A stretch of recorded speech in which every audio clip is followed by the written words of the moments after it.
जय हिंद साथियों, मैं अंकित कुमार यादव आप सभी का स्वागत करता हूं सृष्टि ज्ञान केंद्र में, जहां हम पढ़ रहे हैं कक्षा 12वीं के इतिहास को, जिसमें चल रहा है अध्याय 10 जिसका नाम है उपनिवेशवाद और देहात। जिसमें अभी तक हमने ये जाना कि भारत को किस प्रकार से अंग्रेजों ने अपना आर्थिक उपनिवेशवाद बनाया और किस प्रकार से भारत में उन्होंने अपनी प्रारंभिक कर नीतियों का अनुसरण किया, कैसे भारत के किसानों को, भारत के हस्त उद्योग को बर्बाद किया। इन सब बातों से हम वाकिफ हो चुके हैं अभी तक की क्लास में।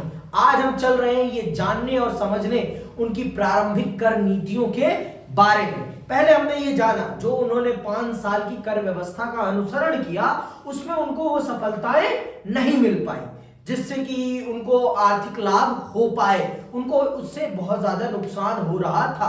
जिस प्रकार की वो अपेक्षा कर रहे थे उस प्रकार की उन्हें कर उगाही नहीं हो रही थी। फिर आता है कॉर्नवालिस।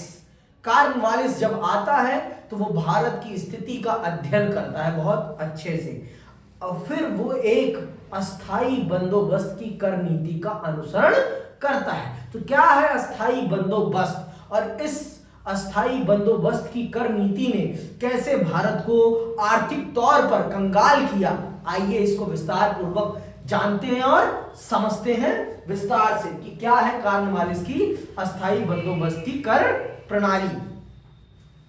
कॉर्नवालिस का यह विचार था कि राजस्व संबंधी मामलों के निपटारे में सरकार का इतना समय और शक्ति लग जाती है कि वह प्रशासन एवं न्याय जैसे महत्वपूर्ण कार्यों की ओर पर्याप्त ध्यान नहीं दे पाती। ये कौन कह रहा है? कॉर्नवालिस कह रहा है कि सरकार सिर्फ कर के उगाही पर जितना ध्यान दे रही है, इस कारण से सरकार अपने और अन्य कार्यों को नहीं देख पा रही है, जो कि सरासर गलत है। सरकार के और भी अपने काम होते हैं एक समाज को चलाने के लिए, और सरकार उन कामों को सही ढंग से नहीं कर रही, जो कि सरासर गलत है।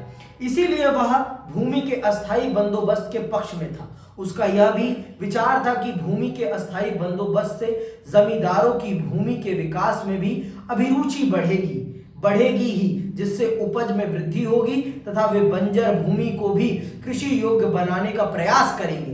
इसीलिए उसने भूमि राजस्व का एक बंदोबस्त किया, जिसके आधार पर 1793 में बंगाल, बिहार और उड़ीसा की भूमि व्यवस्था अस्थायी कर दी गई।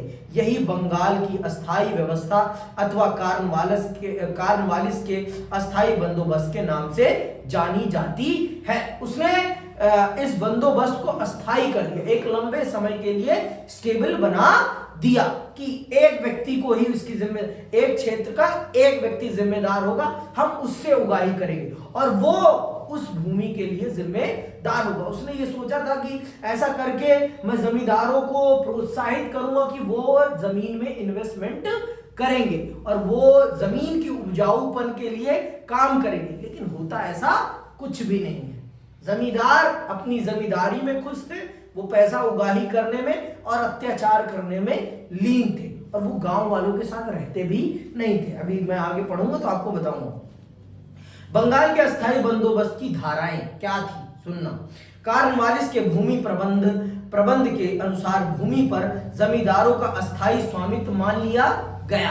किनका अस्थायी स्वामित्व मान लिया गया? जमींदारों का। जमींदार कौन थे? भारतीय थे, ये याद रखना है। जमींदार कौन थे? भारतीय थे। शर्त यह थी कि वे एक निश्चित वार्षिक मालगुजारी सरकार को देते रहेंगे। शर्त क्या थी? कि एक निश्चित मालगुजारी आप सरकार को देते रहेंगे। कौन देता रहेगा? जमींदार देता रहेगा। साल भर में इतना पैसा सरकार को आपसे चाहिए, आप उस जमीन के मालिक हैं। अब आप कैसे भी कमाएं, हमें इससे कोई मतलब नहीं है। आपको इतना इस साल के लिए सरकार को देना ही देना है। सीधी बात, नो बकवास। ठीक है। इस प्रकार जमींदारों और राजस्व वसूल करने वालों को भूस्वामी मान लिया गया। उन्हें रैयत से भू राजस्व वसूल करने के लिए सरकारी एजेंट ही नहीं बनाया गया, वरन वे अपनी जमींदारी से सारी जमीन के मालिक बन गए। उसके स्वामित्व के अधिकार को पैतृक एवं हस्तांतरणीय बना दिया गया। जमींदार पूरी जमीन का मालिक बन गया और वो इसे अपने पुत्र को भी ट्रांसफर कर सकते थे। कौन? जमींदार। ये पैतृक हो गई। जमींदारी पैतृक हो गई।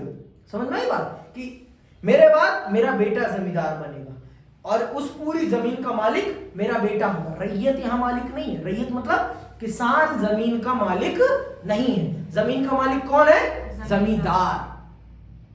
और जमींदार किसके प्रति समर्पित है? अंग्रेज सरकार के प्रति, ईस्ट इंडिया कंपनी के प्रति। अब आप देखिए इस चीज को, खुद सोचिए, हमारे देश के लोगों ने ही हमारे देश को लूटने में कैसे मदद करी है अंग्रेजों की। ये आपके सामने साक्षात उदाहरण है, मुझे और बताने की कोई जरूरत नहीं है। आगे सुनिए। भूमि की यह व्यवस्था चूंकि जमींदारों के साथ की गई थी, इसीलिए रैयत को पूरी तरह जमींदारों की दया पर छोड़ दिया गया था। रैयत मतलब किसान किसकी दया पर है? जमींदार की। जमींदार जैसा चाहे वैसा उनके साथ व्यवहार कर सकता था। जमींदार की इच्छा, जैसा चाहे वो किसानों के साथ वैसा व्यवहार करे और कोई उसे कुछ नहीं कह सकता था। ये बात भी है, कोई उसे कुछ नहीं कह सकता था। वो चाहे किसान को मारे, खसोटे, कुछ भी करे। और मैं आपको एक चीज बता देता हूं, मुगल काल में चाहे एक बार के लिए जो साहूकार थे, जमींदार थे, वो दया कर देते थे किसानों के ऊपर, लेकिन अंग्रेजी शासन काल के जो जमींदार थे वो कदापि दया नहीं करते थे। वो खसोटने में विश्वास करते थे, क्योंकि उनका मालिक उनको खसोटता था, अंग्रेज सरकार उनको खसोटता था, तो वो भी पूरी तरीके से खसोटते थे किसानों को और एक पैसे की दया नहीं करते थे। चाहे किसान खेत में फसल उगे या ना उगे, आपको देना ही पड़ेगा टैक्स, किसी भी कीमत पर। आप बच नहीं सकते, किसी भी कीमत पर आप बच नहीं सकते। ये बात जान लीजिए आपको अंग्रेज सरकार को या जमींदार को पैसा देना ही देना है। जमींदारों ने किसानों की स्थिति को बद से बदतर बना दिया, एक एक रोटी के लिए तरसा दिया उन्होंने इस देश के अपने ही भाई बंधुओं को। इस देश को किसी और ने नहीं लूटा, इस देश के लोगों ने ही इस देश को लूटा है। इसीलिए मैं ऐसा कहता हूं, इसके पीछे कारण है। आगे सुनो। किसानों को मात्र रैयतों का नीचा दर्जा दिया गया और उनसे भूमि संबंधी तथा अन्य परंपरागत अधिकारों को छीन लिया गया। चारागाह तथा जंगलों की जमीनों, सिंचाई की नहरों और मछली पालन तथा वास भूमि, जमीन के इस्तेमाल तथा लगान वृद्धि से असुरक्षा उनके उन अधिकारों में से थे जिन्हें पूरी तरह बलि चढ़ा दिया गया। ऐसा इसलिए किया गया जिससे जमींदार कंपनी की भू राजस्व संबंधी मांग को, जो वास्तव में बहुत ऊंची थी, पूरा कर सके। जितनी पैदावार नहीं थी उससे कहीं ज्यादा ऊंची कर की मांग थी। किसकी? अंग्रेजों की। हद से ज्यादा ऊंची मांग थी अंग्रेजों की कि इतना कर मिलना चाहिए, हमें इतना कर हमें मिलना चाहिए, हम इससे कम में नहीं मांगेंगे। क्योंकि अस्थाई बंदोबस्त था। अंग्रेजों ने यह सोचकर अस्थाई बंदोबस्त किया था कि साल में इतनी कमाई होगी और ये हमें मिलनी चाहिए, चाहे उतनी हो या ना हो। फिक्स थी ना कि इतने सालों तक ये टैक्स बढ़ेगा नहीं, तो उन्होंने उसी पैमाने से लगा लिया था टैक्स। किससे ज्यादा अगर कुछ कमाई होती है तो जमींदार कमाए, हमें नहीं चाहिए। लेकिन इतना, मान लो अगर हम अभी 10 रुपए कमा रहे हैं तो पहले से उन्होंने 100 रुपए रख दिया है टैक्स कि 100 रुपए देना है तुम्हें टैक्स। अब कैसे दोगे ये तुम्हें निर्धारित करना है, ये जमींदार की जिम्मेदारी है। और अगर इससे ज्यादा कमाई हो रही है वो तेरी कमाई, हमें नहीं चाहिए। भाई पहले 90 रुपए कहां से लाएगा वो तो सोच ले। आगे देखो। जमींदारों को किसानों से वसूल किए गए लगान की राशि का 10/11 हिस्सा कंपनी को देना था और 1/11 हिस्सा अपने लिए रखना था। इस प्रकार भू राजस्व की जो रकम जमींदार द्वारा कंपनी को अदा की जानी थी वह सदा के लिए निश्चित कर दी गई थी। ये आ गई ना बात, वही निश्चित कर दी गई थी। राज्य ने जमींदार से निश्चित भू राजस्व के अतिरिक्त कोई अन्य रकम मांगने का अधिकार छोड़ दिया और यदि किसी भी कारण से जमींदार की आय में वृद्धि होती थी तो वह रकम उसे स्वयं रखने का अधिकार दे दिया गया। होगी ही नहीं, कभी होगी ही नहीं, ज्यादा होगी भी तो कहां से होगी बताओ मुझे, होने का तो कोई सवाल ही नहीं पैदा होता। कैसे ज्यादा हो जाएगी, कहां से ज्यादा हो जाएगी, मैं भी तो जानना चाहता हूं। ज्यादा होने का तो कोई सवाल ही पैदा नहीं होता। उतनी ही हो जाए तो बड़ी बात है, जितनी निर्धारित है उससे भी कम होती थी। मैंने बताया ना, इन लोगों ने अंग्रेजों के आने के बाद भूमि के विकास के लिए कोई भी काम नहीं किया गया, भूमि सुधार के लिए कोई काम नहीं किया गया, लोगों की बेहतरीकरण के लिए कोई काम नहीं किया गया, सिंचाई व्यवस्था को सुदृढ़ करने के लिए कोई काम नहीं किया गया। सिर्फ किया गया तो अपने फायदे के लिए काम किया गया। समझ में आई बात? अंग्रेजों ने इस देश को लूटने में कोई कोर कसर नहीं छोड़ी, हर प्रकार से इस देश को उन्होंने लूटा ही लूटा और सदैव लूटा, और यहां के लोगों के द्वारा लुटवाया, किसी और के द्वारा नहीं। ये थे अंग्रेज। आगे सुनो, जब तक जमींदार सरकार को नियमित रूप से लगान देते रहे, उन्हें उनके काश्तकारों के साथ संबंध के विषय में स्वतंत्र छोड़ दिया जाता था। जमींदारों से अपेक्षा की गई कि वे अपना राजस्व निश्चित तिथि पर अवश्य जमा कर देना दे। ऐसा न करने पर उनकी भूमि के कुछ भाग को लगान की वसूली के लिए कुर्क कर दिया जाता था या उनकी जमींदारी ही नीलाम कर दी जाती थी। और जब कोई जमींदार अपना कर देने में असक्षम होता था तो उसकी जमीन नीलाम करी जाती थी या फिर उसकी जमींदारी नीलाम कर दी जाती थी। भाई ऐसा तो नहीं था कि भारत में कम लोग अमीर थे, वो भी ताक में लगे रहते थे कि इसकी जमींदारी छूटे और मैं ये जमींदारी ले लूं, है ना। तो ऐसे भी लोग थे, तो वो लोग प्रयास करते रहते थे कि कैसे भी जमींदारी नीलाम हो और मैं बढ़ चढ़ के बोली लगाकर इस जमींदारी को अपने अधीन कर लूं। तो ये सारी चीजें थी, ये था आपका अस्थाई बंदोबस्त। इस अस्थाई बंदोबस्त में ऐसी व्यवस्थाएं थी। आगे सुनो, अस्थाई व्यवस्था के गुण और दोष, क्या गुण थे इसमें और क्या दोष थे, ये भी जान लो आप। पहले तो गुणों की बात करेंगे, फिर इसके दोषों पर भी चर्चा की जाएगी। तो आइए, कॉर्नवालिस द्वारा भूमि के संबंध में की गई अस्थाई व्यवस्था के संबंध में इतिहासकारों में विरोधी मत है। स्वाभाविक है, होना स्वाभाविक है, इसमें कुछ बात नहीं है। कुछ इतिहासकारों जैसे आर.सी. दत्त और मार्शमैन आदि ने इस व्यवस्था की अत्यधिक प्रशंसा की है। मार्शमैन तो इस योजना को एक साहसी, वीरतापूर्ण और बुद्धिमत्तापूर्ण कदम कहता है, जिसके कारण पहली बार भूमि के संबंध में अधिकार और रुचि की भावना उत्पन्न हुई। आर.सी. दत्त ने इस व्यवस्था की प्रशंसा करते हुए लिखा है, यदि किसी जाति की संपन्नता और प्रसन्नता, बुद्धि तथा सफलता की कसौटी है तो 1793 की अस्थायी भूमि व्यवस्था भारत में ब्रिटिश जाति द्वारा किए गए कार्यों में सबसे अधिक बुद्धिमत्तापूर्ण तथा सफलतम कार्य है।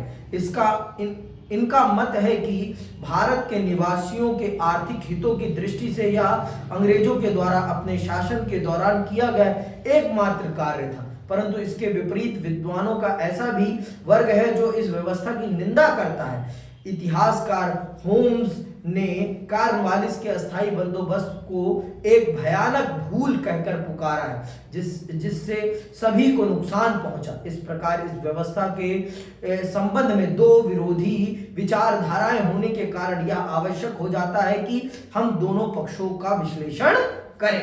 हमारे लिए ये अनिवार्य हो जाता है कि हम दोनों ही पक्षों को देखें, जानें और समझें और उस पर चर्चा करें कि क्या है हकीकत, क्या है सच, और कैसे इस व्यवस्था ने इस देश का बेड़ा गर्क किया या फिर अंग्रेजों को किस प्रकार से इससे फायदा पहुंचा। तो आइए पहले इसके गुणों के बारे में चर्चा करते हैं कि इससे क्या लाभ हुआ। अस्थायी बंदोबस्त के काफी सारे लाभ हुए, जिनमें से प्रमुख निम्नलिखित थे। यह प्रश्न आ सकता है, ये 8 नंबर में आ सकता है, बहुत ही इंपॉर्टेंट है ये, ठीक है। आपका ये पूरा का पूरा अस्थायी बंदोबस्त बहुत इंपॉर्टेंट है। कार्नवालिस का स्थायी बंदोबस्त पे प्रश्न आ सकता है, इसलिए इसको जरूर पढ़ के जाना है आपको, और बहुत अच्छे से पढ़ के जाना है। ठीक है, पहाड़िया लोगों को पढ़ना है और सांथालों को पढ़ना है। इस चैप्टर में तीन ही चीज सबसे महत्वपूर्ण है।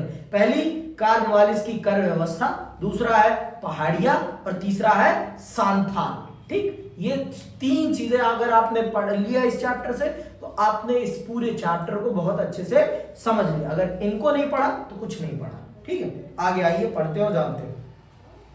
इस व्यवस्था से सबसे पहला लाभ यह हुआ कि अब कंपनी को वार्षिक बोली के परिणाम पर निर्भर नहीं रहना पड़ा तथा भूमि के प्रतिवर्ष मिलने वाला राजस्व निश्चित हो गया। इस प्रकार कंपनी भूमि के संबंध में समय समय पर की जाने वाली अस्थायी व्यवस्था के दोषों और हानियों से भी बच गई। मतलब कंपनी का प्रॉफिट हो गया, कंपनी को बार बार बोली लगाने की जरूरत नहीं पड़ी, और कंपनी को पता था कि एट द एंड साल में हमारे पास इतना पैसा आ जाएगा, इतना हमें राजस्व मिलेगा ही मिलेगा, क्योंकि निश्चित था, सब कुछ निश्चित था कि इतना पैसा हमारे पास आना ही आना है। फिर उसके हिसाब से वो अपना खर्चा निर्धारित कर ले रहे थे। अगला क्या है, अब तक प्रतिवर्ष राजस्व संबंधी मामले तय करने में कंपनी का अत्यधिक समय नष्ट होता था, और उसके बहुत से योग्य अधिकारी इस कार्य में व्यस्त रहते थे। भूमि का अस्थायी बंदोबस्त हो जाने के कारण वे लोग अब प्रशासन, कानून और न्याय व्यवस्था के कार्यों के लिए मुक्त हो गए। ये भी हो गया, अस्थायी बंदोबस्त हो गया, तो अब उनके अधिकारी फ्री हैं, कुछ भी करो भाई। अब दूसरे कामों पर ध्यान दो, प्रशासन पे ध्यान दो, कानून व्यवस्था पे ध्यान दो, न्याय व्यवस्था पे ध्यान दो, और भारत को लूटने पे ध्यान दो। कैसे और भारत के क्षेत्रों को अपने अधीन किया जाए, कैसे षड्यंत्र किया जाए दूसरे भागों को अपने अधीन करने के लिए, वो ध्यान दो, वो ध्यान दो, है ना। तो स्थायी बंदोबस्त ने जो कर के कलेक्शन पर अंग्रेजी सरकार का जो टाइम वेस्ट होता था, उस टाइम वेस्ट को भी कम कर दिया। हमें कोई बेनिफिट नहीं हुआ है, पहले बता दे रहा हूं, जो हुआ है बेनिफिट ये अंग्रेजों को हुआ है। अगला क्या है, इस अस्थायी बंदोबस्त के आर्थिक दृष्टि से भी लाभ थे ही, परंतु राजनीतिक दृष्टि से भी इसके लाभ कम महत्वपूर्ण नहीं थे। इस व्यवस्था में जमींदारों को भूस्वामी मानने के पीछे भी राजनीतिक कारण ही था। अंडरलाइन करना, इन्होंने जमींदारों को जमीन का मालिक क्यों बनाया, जिससे कि इनके लिए भारत में ही वफादार कुत्ते पैदा हो जाए। भारत में इनके लिए वफादार कुत्ते, देखो आपको किसी दूसरे के देश पे अगर राज करना है तो उस देश में आपको अपने लिए वफादार कुत्ते चाहिए ही चाहिए। तो ये जमींदार जिनको वो जमीन का मालिक बना रहे थे, ये जमींदार उनके लिए क्या थे, उनके वफादार कुत्ते थे। अगर भारत में उनके खिलाफ कभी विद्रोह हो तो ये वफादार कुत्ते उनके लिए लड़े, और 1857 के विद्रोह में ये लड़े भी हैं, क्योंकि इनका हित किससे जुड़ा था, अंग्रेजी सरकार से जुड़ा था। अगर अंग्रेजी सरकार चली जाएगी तो इनकी जमींदारी भी इनसे छिन जाएगी, स्वाभाविक था ना। तो इसीलिए इन वफादार कुत्तों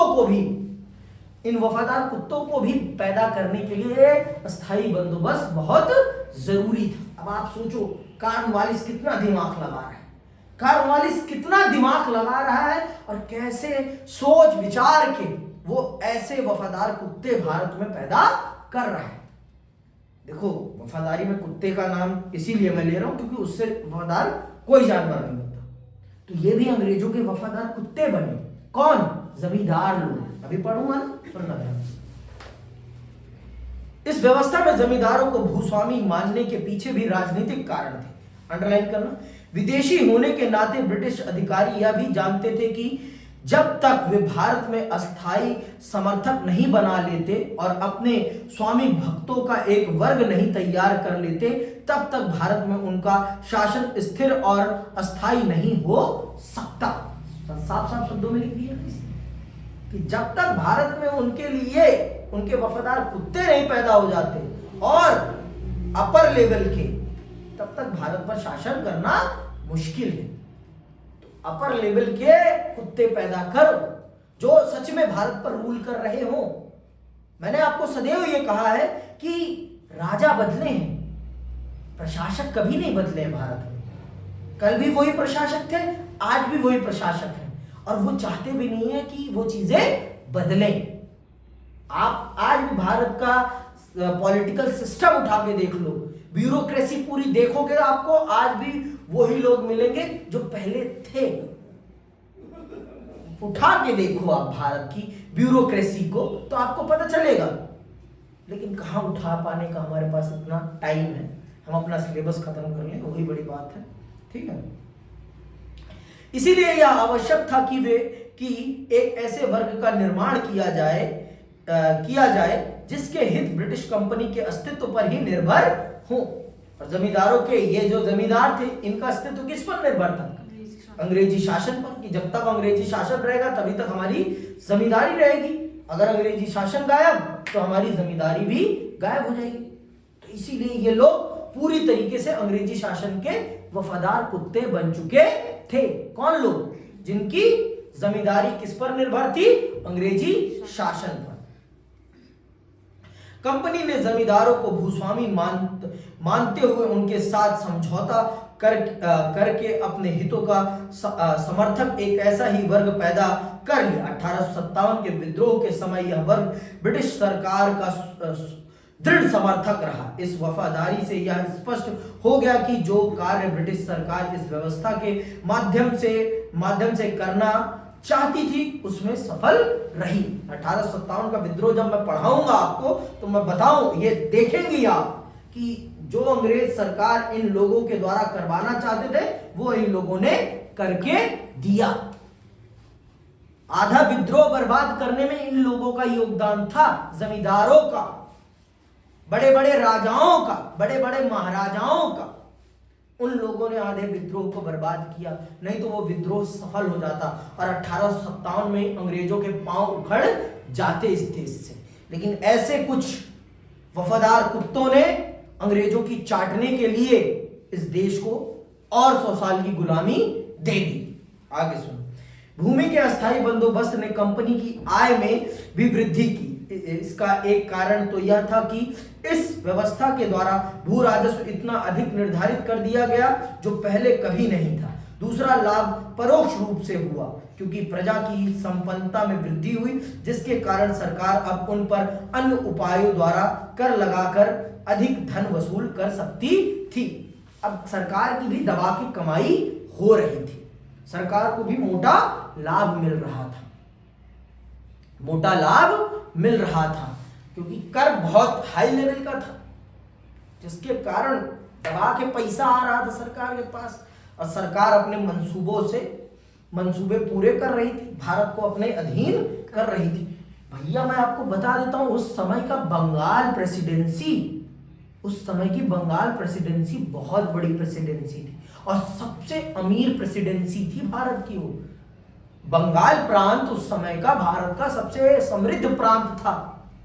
मुगल शासन में सबसे अमीर प्रांत अगर कोई था तो वो बंगाल था, क्योंकि बंगाल बहुत उपजाऊ था, बंगाल में बहुत सारे हस्तशिल्प थे, बहुत कुछ था बंगाल में, बहुत कुछ। मैं कह रहा हूं तो बहुत कुछ।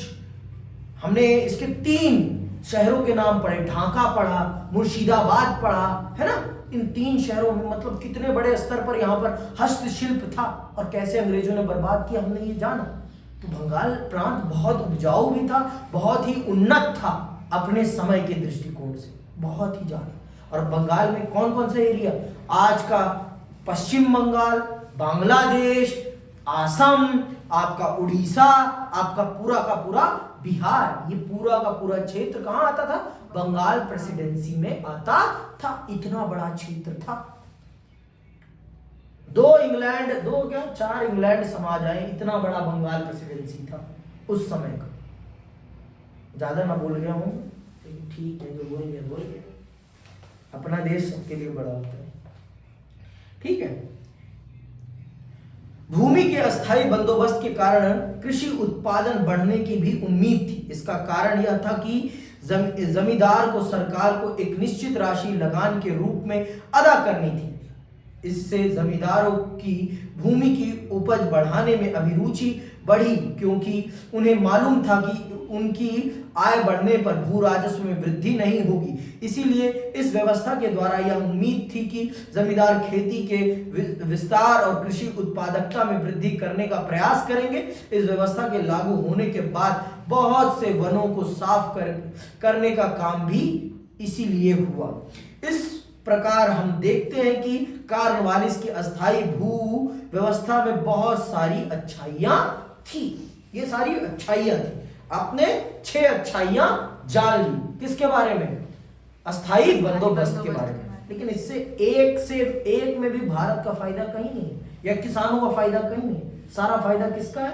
अंग्रेजी सरकार का है। आगे सुनो, अब आते हैं इसके दोषों पर, किसमें क्या क्या कमियां थी।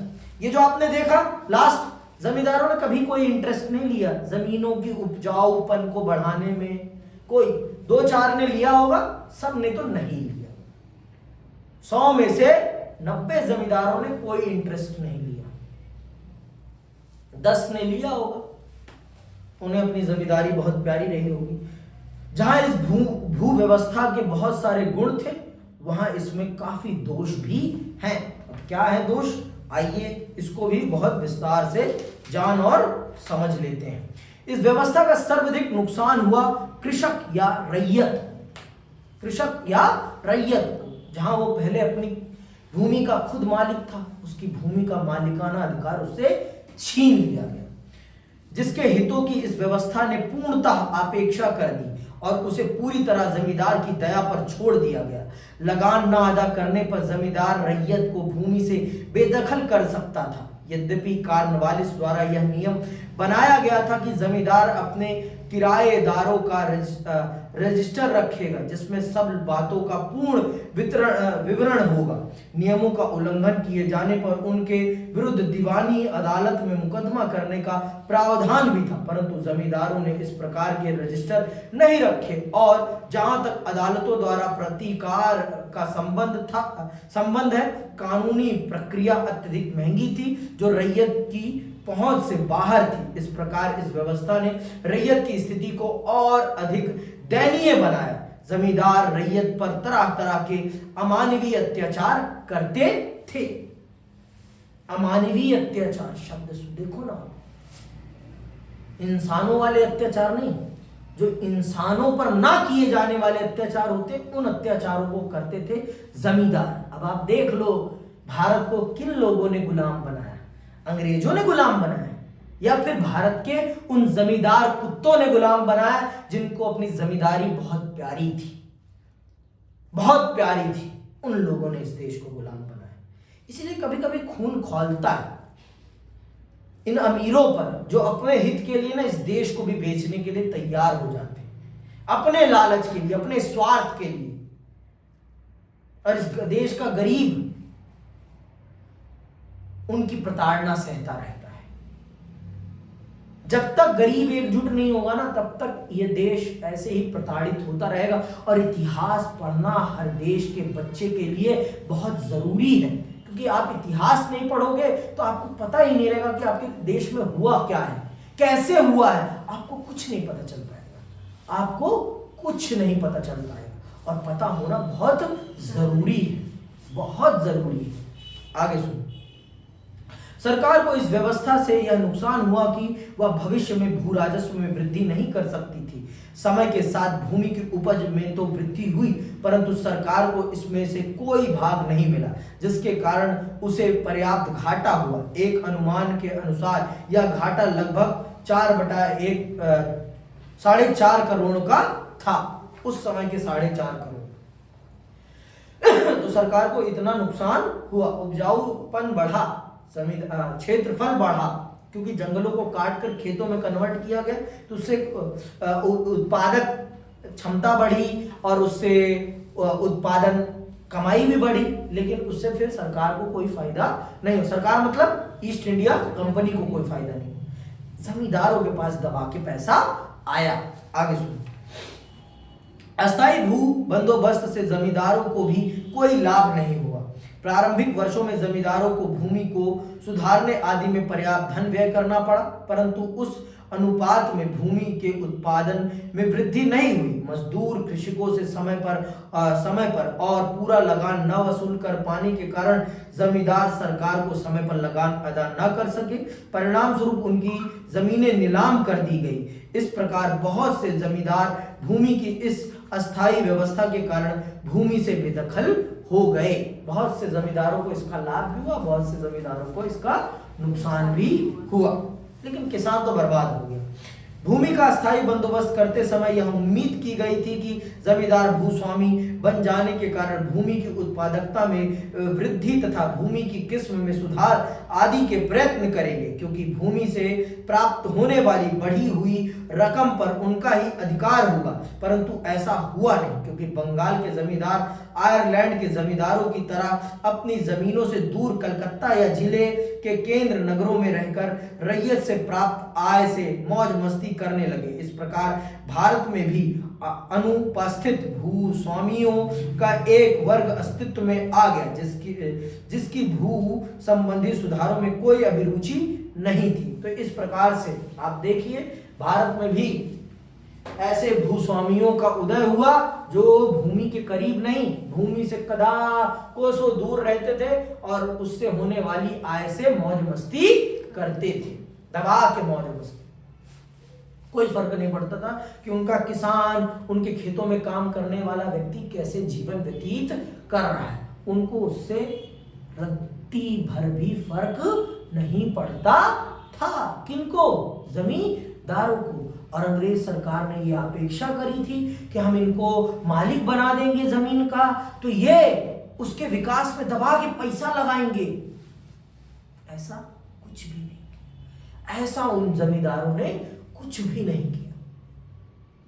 आराम से सो, आराम से चलो, सोएंगे आराम से, समझ में बात, दबा के ऐश करी।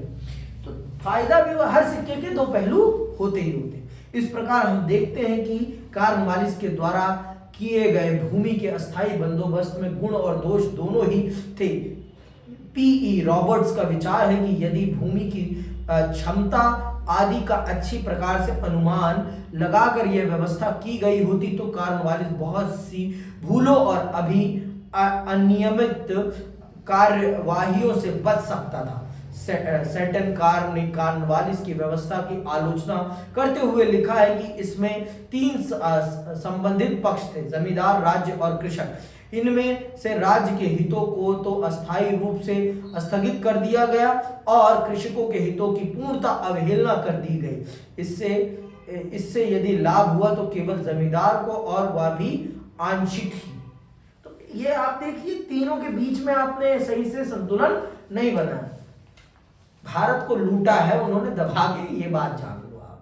कैसे भी लूटा, चाहे ऐसे लूटा चाहे ऐसे लूटा, लूटने में उन्होंने कोई कोर कसर नहीं छोड़ी। उन्होंने दबा के भारत को लूटा है, लूटेंगे और लूटते रहेंगे। अभी हम पढ़ेंगे। अब आते हैं एक दूसरी कर व्यवस्था के बारे में, जिसे कहा जाता है रैयतवाड़ी व्यवस्था। इसे क्या कहते हैं? रैयतवाड़ी व्यवस्था। आइए इसको भी विस्तार से पढ़ते हैं और जानते हैं। कॉर्नवालिस की अस्थायी व्यवस्था असफल रही, इसीलिए 1820 में एक अन्य व्यवस्था प्रारंभ की गई जो रैयतवाड़ी व्यवस्था कहलाती है। यह पहले तो मद्रास प्रेसिडेंसी में लागू की गई, परंतु बाद में बंबई प्रेसिडेंसी, पूर्वी बंगाल, आसम एवं कुर्ग में भी लागू कर दी गई। इस व्यवस्था के अंतर्गत भूमि पर, अंडरलाइन करना ये शब्द, इस व्यवस्था के अंतर्गत भूमि पर स्वामित्व एवं अधिकार किसान का स्वीकार किया गया। राजस्व की राशि सीधे रैयत के साथ तय की जाती थी और वह स्वयं ही राज्य को लगान देने के लिए उत्तरदायी था। भिन्न भिन्न प्रकार की भूमि से होने वाली औसत आय का अनुमान लगा लिया जाता था, जिसके आधार पर भू राजस्व निर्धारित किया जाता था। रैयत की राजस्व अदा करने की क्षमता का आकलन कर लिया जाता था और सरकार के हिस्से के रूप में उसका एक अनुपात निर्धारित कर दिया जाता था। प्रत्येक 30 साल के बाद जमीनों का पुनः सर्वेक्षण किया जाता था और तदनुसार राजस्व की दर बढ़ा दी जाती थी। इस प्रकार राज्य की राजस्व की मांग चिरस्थायी नहीं रही। मतलब यहाँ पर भूमि का कर अदा करने की जिम्मेदारी किसकी थी? किसान की खुद की।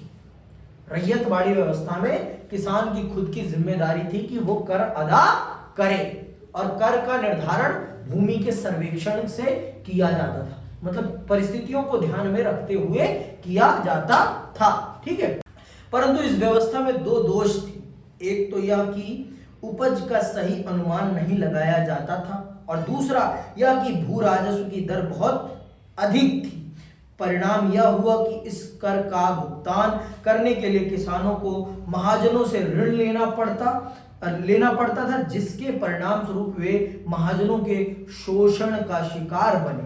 इस व्यवस्था में यद्यपि अपेक्षित तो यह था कि सरकार रैयत के हितों का ध्यान रखे, परंतु वास्तविकता में ऐसा हुआ नहीं। अंग्रेज चाहते भी नहीं थे, अंग्रेज सिर्फ अपने लिए पैसा चाहते थे, और वो यहाँ पर किसानों की स्थिति सुधारने नहीं आए थे। वो अपने लिए पैसा कमाने आए थे, और वो जैसे भी हो सके पैसे कमाने का कोई मौका छोड़ना नहीं चाहते थे, किसी भी स्थिति और किसी भी परिस्थिति में। उनके लिए पैसा सबसे बड़ी प्राथमिकता थी। उनके लिए भारत का किसान कोई प्राथमिकता नहीं रखता था। उनके लिए उनका पैसा सबसे महत्वपूर्ण था। पैसा पैसा, बस पैसा था उनके लिए उनका महत्व का, और कुछ भी उनके लिए महत्व का नहीं था। ठीक है, इतनी सी बात अगर आप समझ गए तो आप सब समझ गए। अब आते हैं एक तीसरी कर व्यवस्था के बारे में, जिसे कहा जाता है महलवाड़ी व्यवस्था। क्या कहते हैं ये? महलवाड़ी व्यवस्था। तो आइए इसके बारे में भी विस्तार से समझते हैं। 1822 में गंगा उपत्यक, उत्तर पश्चिमी प्रांतों, मध्य भारत के कुछ भाग तथा पंजाब में महलवाड़ी प्रथा प्रारंभ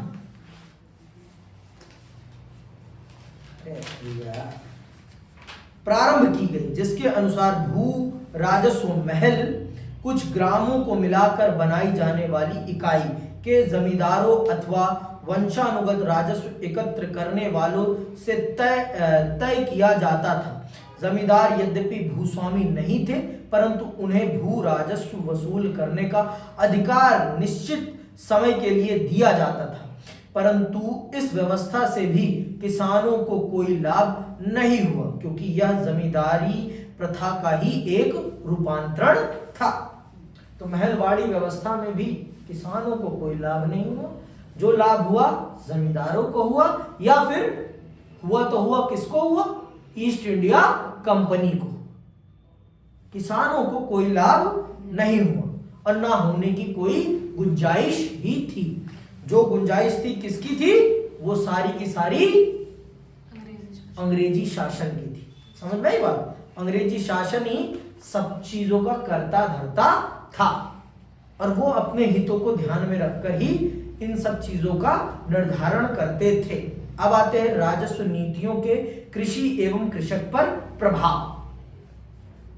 जब आपने एक राजस्व नीतियां पढ़ ली तो आपने स्वाभाविक तौर पर यह समझ लिया कि इसका कृषि पर और कृषक पर क्या प्रभाव पड़ा होगा।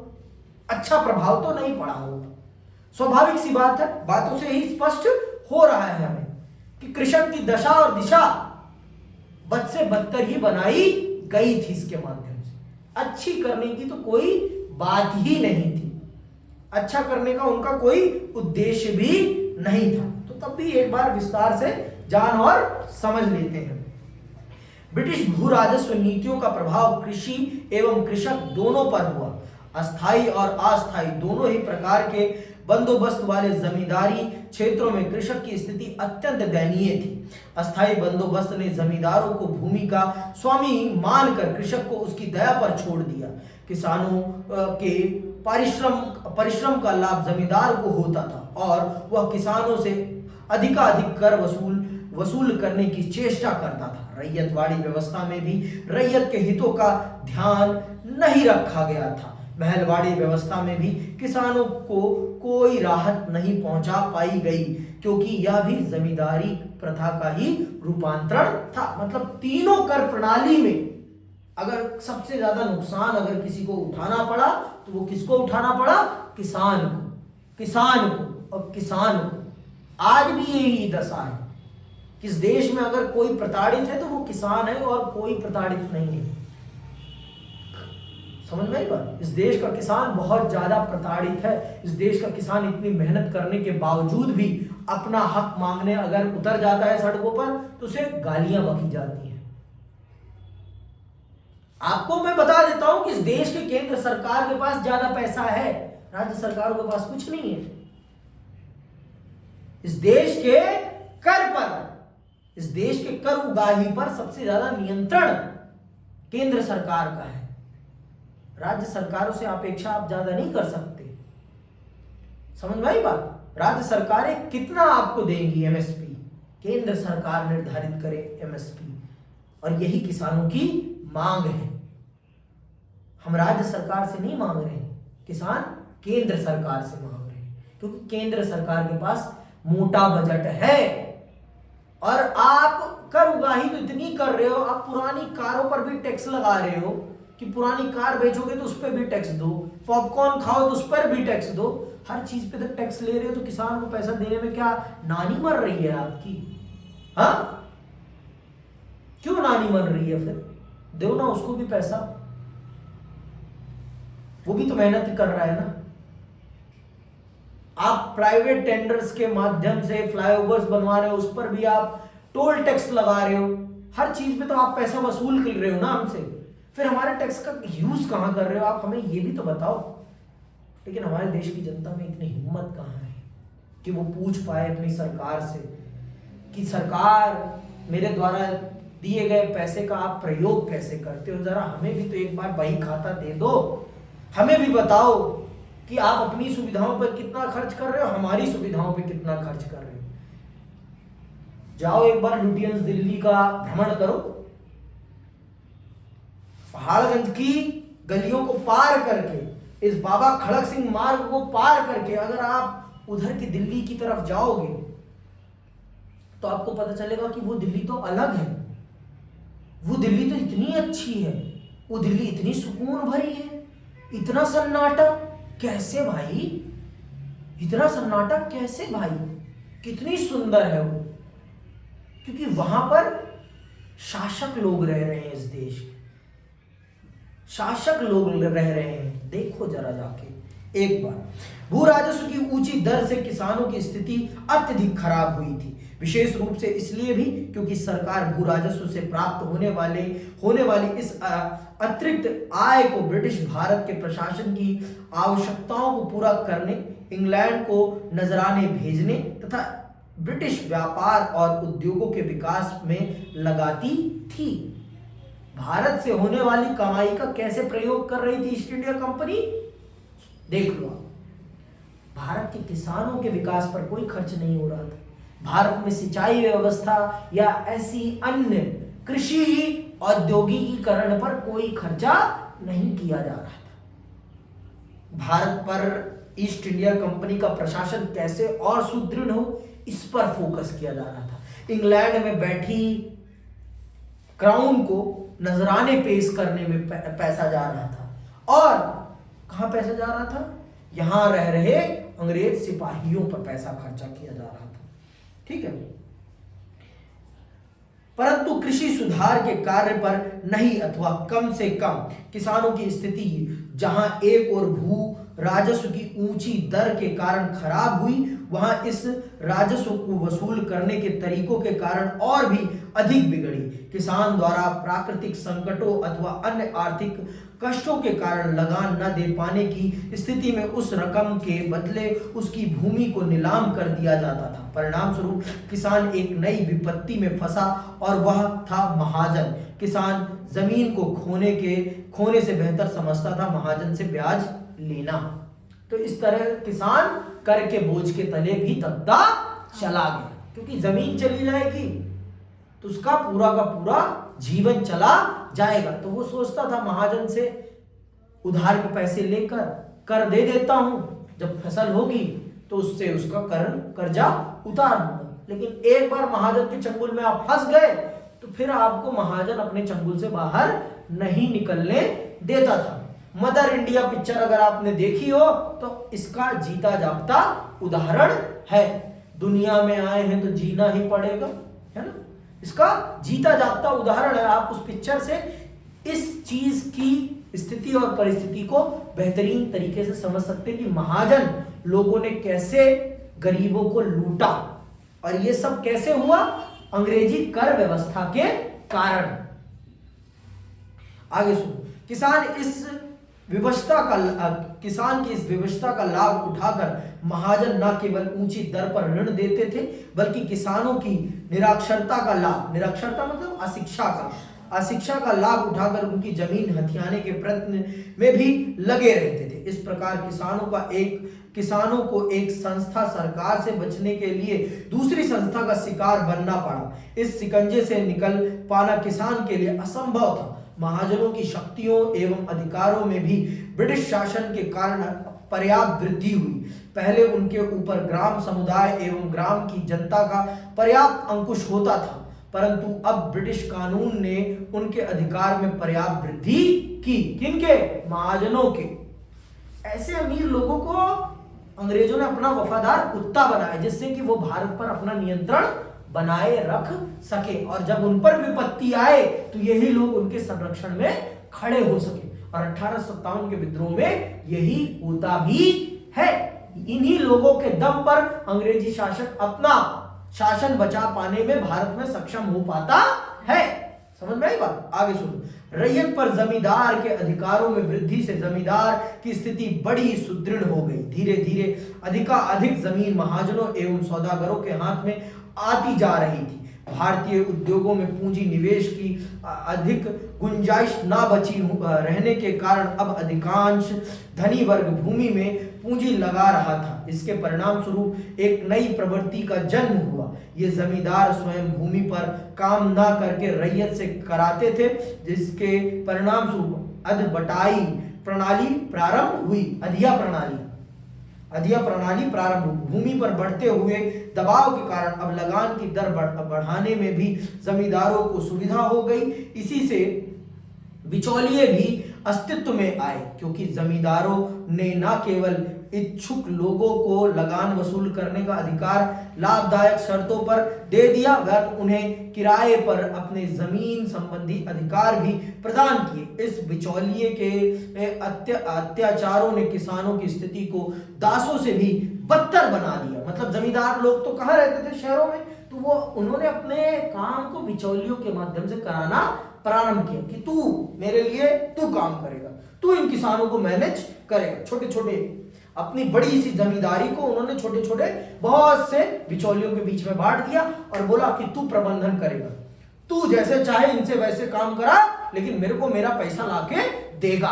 ऐसे तो मतलब किसानों की स्थिति बद से बदतर कर दी गई। इन बिचौलियों के अत्याचारों ने किसानों की स्थिति को दासों से भी बदतर बना दिया। जमींदार वर्ग की बढ़ती हुई शक्ति एवं समृद्धि का एक दुष्परिणाम यह हुआ कि ये आयरलैंड के अनुपस्थित भूस्वामी बन गए, जिनका भूमि अथवा कृषकों के लाभ हानि से कोई संबंध नहीं रहा, एवं वे ब्रिटिश सरकार के प्रति स्वामी भक्त वर्ग के रूप में उभर कर आए। इसका प्रमाण है स्वतंत्रता के प्रथम भारतीय संग्राम। 1857 के दौरान उनकी राजनीतिक भूमिका, उनका अस्तित्व एवं समृद्धि ब्रिटिश शासन पर आधारित होने के कारण उनकी भक्ति भी स्वतः ब्रिटिश सरकार की ओर हो गई। तो इस प्रकार से इन कुत्तों ने भारत की गुलामी में एक बहुत बड़ी भूमिका निभाई, और इन्हीं लोगों ने भारत के कृषकों को लूटने में कोई कोर कसर नहीं छोड़ी। इन्होंने दबा के भारत के किसानों को, भारत के उन लोगों को लूटा जो भारत की रीढ़ की हड्डी थे। दबा के लूटा, दबा के। और किसके लिए लूटा? उन बाहरी लोगों के लिए लूटा। समझ में आई बात? आगे सुनो।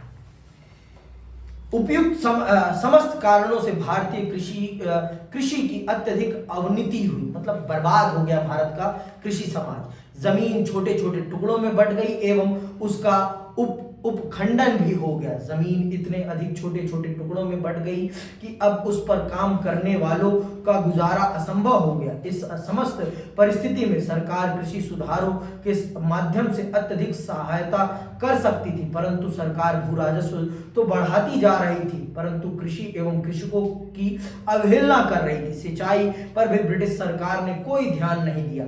इतना ही नहीं, जिस समय समस्त विश्व में कृषि का आधुनिकीकरण किया जा रहा था, उस समय भी भारतीय कृषक अपने पुराने हल बैल पर ही आश्रित थे।